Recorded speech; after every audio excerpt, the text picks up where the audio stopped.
समझौते पर हस्ताक्षर हुए हैं। समझौते के तहत मानसून के दौरान अतिरिक्त यमुना जल को हथनीकुंड बैराज से भूमिगत पाइपलाइन के जरिए राजस्थान पहुंचाया जाएगा। इससे राजस्थान के सीकर, चूरू और झुंझुनू के साथ साथ हरियाणा के भिवानी और फतेहाबाद के लोगों को भी पीने के पानी का लाभ मिलेगा। केंद्रीय जल शक्ति मंत्री CR पाटिल ने बताया कि 1994 के समझौते के बावजूद 32 वर्षों तक इसे लागू नहीं किया गया था, लेकिन अब दोनों राज्यों की सहमति से परियोजना को औपचारिक रूप दिया गया है। वहीं हरियाणा के मुख्यमंत्री नायब सिंह सैनी और राजस्थान के मुख्यमंत्री भजनलाल शर्मा ने इसे दोनों राज्यों के लिए ऐतिहासिक और भविष्य की पीढ़ियों के हित में बड़ा कदम बताया है। सरकार का कहना है कि इस समझौते से न सिर्फ पेयजल संकट कम होगा, बल्कि बारिश के अतिरिक्त पानी का बेहतर उपयोग, भूजल संरक्षण और राज्यों के बीच जल प्रबंधन को भी नई दिशा मिलेगी।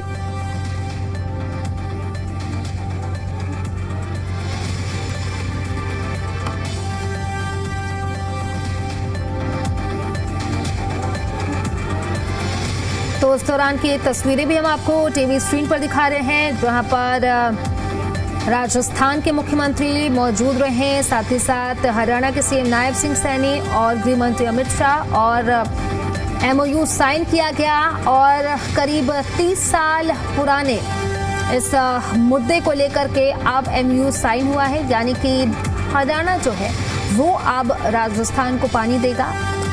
और उस दौरान की जो तस्वीरें हैं वो हम आपको टीवी स्क्रीन पर भी दिखा रहे हैं। तो लगातार 30 सालों से ये जो मुद्दा है वो बना हुआ था और इसी को लेकर के MOU साइन किया गया है। और इसको लेकर के अब आरोप प्रत्यारोप का दौर भी देखने को मिल रहा है हरियाणा में, लेकिन फिलहाल MOU साइन किया गया है और गृह मंत्री अमित शाह की मौजूदगी में इस MOU पर हस्ताक्षर किए गए। और उस दौरान की जो तस्वीरें सामने आई वो भी हम आपको लगातार इस वक्त टीवी स्क्रीन पर दिखा रहे हैं।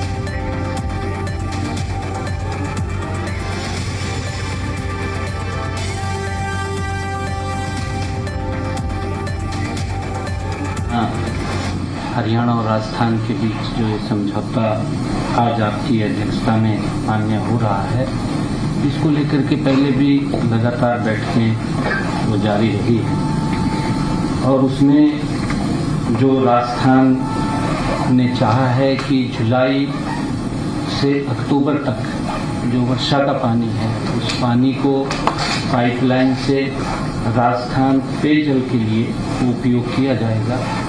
आज इसको लेकर के आपकी अध्यक्षता में इसको आगे बढ़ाने का आज MOU साइन हो रहा है। इसके लिए क्योंकि हमने पूरा इसको देखा है, जो हमारा सरप्लस पानी है उस पानी को राजस्थान में जाए। इस परियोजना के अंतर्गत हथनीकुंड बैराज से पश्चिमी यमुना शहर के माध्यम से भूमिगत पाइपलाइन द्वारा मानसून के दौरान राजस्थान को उसके हिस्से का जल उपलब्ध कराया जाएगा, जिससे चूरू, सीकर, झुंझुनू तथा राजस्थान के अन्य जल संकटग्रस्त क्षेत्रों को पेयजल की आवश्यकता की दीर्घकालिक पूर्ति सुनिश्चित होगी। भविष्य में ऊपरी यमुना बेसिन की प्रमुख भंडारण परियोजनाओं के पूर्ण होने पर सिंचाई सहित अन्य आवश्यकताओं भी चरणबद्ध रूप से पूरा करने का मार्ग प्रशस्त होगा। ये दिन दोनों प्रदेशों के ये बहुत महत्वपूर्ण दिन है। ये दिन इतिहास में स्वर्ण अक्षरों में लिखा जाएगा। ये समझौता दोनों प्रदेशों के करोड़ों लोगों एवं आने वाली पीढ़ियों की आशाओं और आकांक्षाओं का पूरा होने की दिशा में ऐतिहासिक कदम है। सबसे पहले मैं देश के यशस्वी प्रधानमंत्री श्री नरेंद्र मोदी जी का प्रदेश की समस्त जनता की ओर से उनका हार्दिक आभार व्यक्त करता हूँ, अभिनंदन करता हूँ।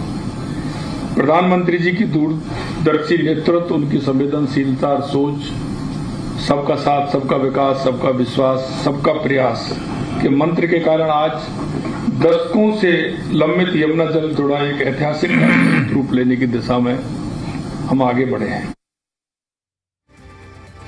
तो हरियाणा और राजस्थान के बीच MOU साइन हुआ है। जल समझौते से राजस्थान को क्या मिलेगा? हरियाणा और राजस्थान के बीच MOU जो है वो साइन हुआ है। इस प्रोजेक्ट की लागत 33,369 करोड़ रुपए बताए जा रहे हैं और इसमें 7900 करोड़ रुपए भू आपत्ति पर खर्च किए गए हैं और इसके लिए समय पर वित्तीय प्रबंधन करना भी अब जरूरी होगा। 3.6 डायामीटर की 3 पाइपलाइन डाली जाएगी और इस प्रोजेक्ट में सबसे बड़ी चुनौती जो है भूमि अधिग्रहण है और रेल ट्रैक के किनारे पाइपलाइन बिछाना भी होगा। इसी के साथ साथ बताएं तो जल लाने को रेलवे ट्रैक के किनारे पाइपलाइन बिछानी होगी और 302 किलोमीटर लंबी पाइपलाइन इसमें बिछाई जाएगी और रेलवे ट्रैक के किनारे केवल 68 किलोमीटर लंबाई ही उपलब्ध है। 95 किलोमीटर लूप लंबाई समेत 252 किलोमीटर के लिए भूमि की भी जरूरत होगी और नेशनल हाईवे, स्टेट हाईवे और निजी भूमि की जरूरत इस पूरे प्रोजेक्ट को पूरा करने के लिए लगेगी। तो यमुना जल समझौते के बाद चूरू, सीकर, झुंझुनू जिले के कस्बों और गांवों के लोगों को इसका फायदा मिलेगा। कस्बों और गांवों को 577 मिलियन क्यूसेक मीटर पानी मिलेगा और हरियाणा और राजस्थान के बीच में ये MOU साइन हुआ है। तो जल समझौते से राजस्थान को क्या मिलेगा ये हम आपको ग्राफिक्स के जरिए समझा रहे हैं, बता रहे हैं।